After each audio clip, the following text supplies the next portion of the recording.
आखिर क्यों पल में यूं दीवाना मैं हो गया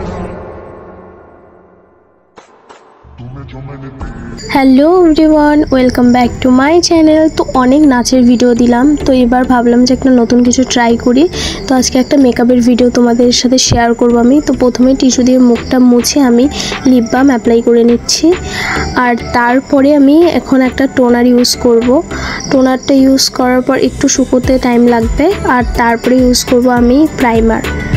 এটা ইউজ করে এটাও একটু শুকোতে হবে। তারপরে পন্ডসের ময়শ্চারাইজার ইউজ করব। এটা ভালোভাবে মুখে লাগিয়ে নেব, কারণ মুখের মধ্যে অনেক ওপেন পোর্স থাকে যেগুলো মেকআপ করার সময় ওগুলো যদি ভালোভাবে কভারেজ না করা হয় তাহলে মুখের মধ্যে মেকআপ ভালোভাবে বসে না।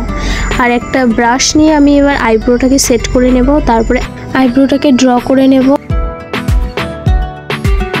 আমার আইব্রো কমপ্লিট হয়ে গেল, আর এরপরে আমি একটা কনসিলার চোখের ওপর লাগিয়ে নেব। আই মেকআপের জন্য চোখের বেসটাকে তৈরি করে নেব। কনসিলারটাকে ভালোভাবে অ্যাপ্লাই করার পরে একটা ব্রাশ দিয়ে সেটাকে ভালোভাবে সেট করে নেব।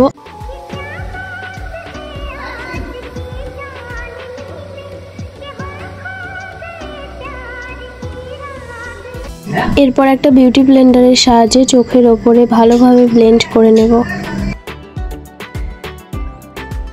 তারপর একটা লুজ পাউডার বা এমনি নর্মাল পাউডার দিয়ে চোখের ওপরে ভালোভাবে লাগিয়ে নেব।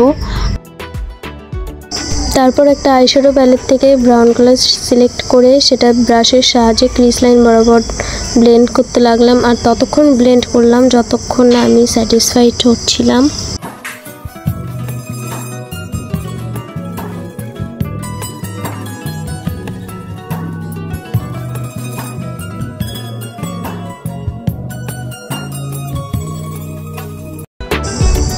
এবার কনসিলারের সাহায্যে আমার মুখে যেখানে যেখানে দাগ বা ব্রণ যেগুলো আছে সেগুলোকে কভার করার জন্য কনসিলার ইউজ করব, আর সেটাকে ব্লেন্ডারের সাহায্যে খুব ভালোভাবে ব্লেন্ড করতে হবে। ততক্ষণ ব্লেন্ড করবে যতক্ষণ না সেটা পুরোপুরিভাবে মিশে যাচ্ছে তোমার ফেসের সঙ্গে, ততক্ষণ অবধি ব্লেন্ড করতেই থাকবে।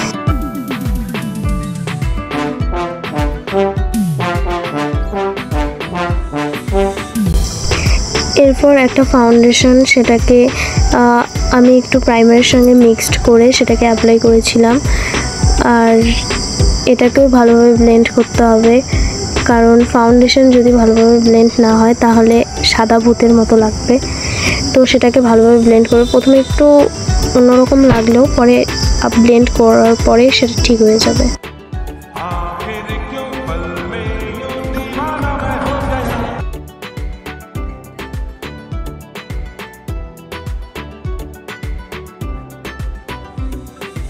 মুখে কোনো ক্রিম বা ফাউন্ডেশন যাই ব্যবহার করো না কেন সেটার সাথে সাথে কানে ও গলায় ইউজ করবে, না হলে গলা আর কান আর মুখ তিন রকম লাগবে, একদম বাজে লাগবে। তো মুখে যা ইউজ করবে সেটা গলায় আর কানে ইউজ করার চেষ্টা করবে। আর আমি এখানে কন্টুরিং করে নিচ্ছি। কন্টুরিং করলে কি হবে, গালটা একটু সরু লাগবে, মুখটা একটু চিকন চিকন লাগবে।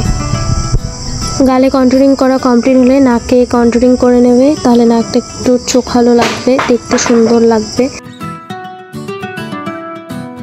তারপর আবারও সেটা বিউটি ব্লেন্ডার দিয়ে খুব ভালোভাবে ব্লেন্ড করে নেবে।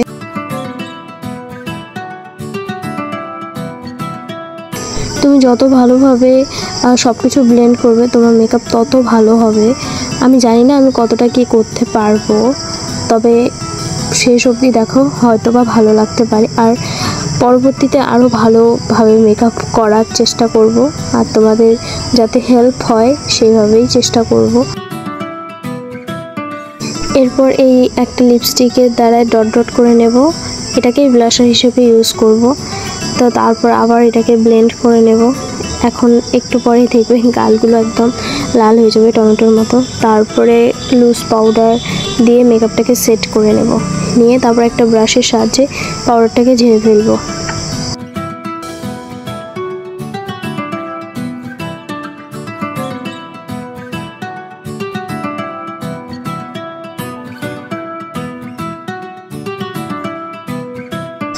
এবার গালগুলোকে আরও লাল বানানোর জন্য আরেকটু ব্লাশার ইউজ করতে হবে। ব্লাশারটাকে গালে ইউজ করার পর তারপরে আমি এখন পরব কাজল। চোখে কাজল দিতে আমার কোনো প্রবলেম হয় না। যদি তোমাদের কারো চোখে কাজল দিতে প্রবলেম হয় তাহলে এটা স্কিপ করতে পারো।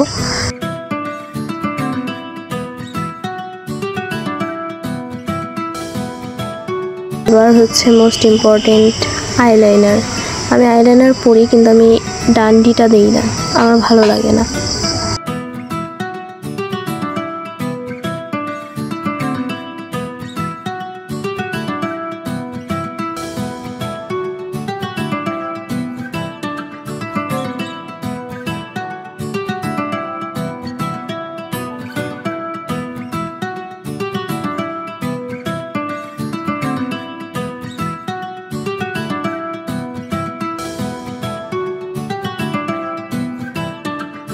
আইলাইনার পরা আমার কমপ্লিট। এবার হচ্ছে মাস্কারা। এটা খুব ভালোভাবে মানে আস্তে আস্তে লাগানোর চেষ্টা করবে, কারণ নিচে বা উপরে লাগার ভয় থাকে। তো মাস্কারা অ্যাপ্লাই করার পরে আমি ইউজ করব এখন একটা লিপস্টিক ছাড়া মেকআপ অসম্পূর্ণ, সেটা তোমরা সবাই জানো। এখানে নতুনত্বের কিচ্ছু নেই। তুমি যত ভালোই মেকআপ করো না কেন, যদি লিপস্টিক না পরো তাহলে কিন্তু লুকটাই মানে ফোটেই না বলতে গেলে। তো এখন আমি লিপস্টিক অ্যাপ্লাই করে নেব। আর আমাকে লাইন বানিয়ে নিতে হয় না, লিপ লাইন আমার এমনিতেই আমি লিপস্টিক করতে পারি। আমার মনে হয় যে আমার লিপ লাইন এমনিতেই করা আছে। এরপরে হাইলাইট পয়েন্টগুলোতে হাইলাইট করে নেব।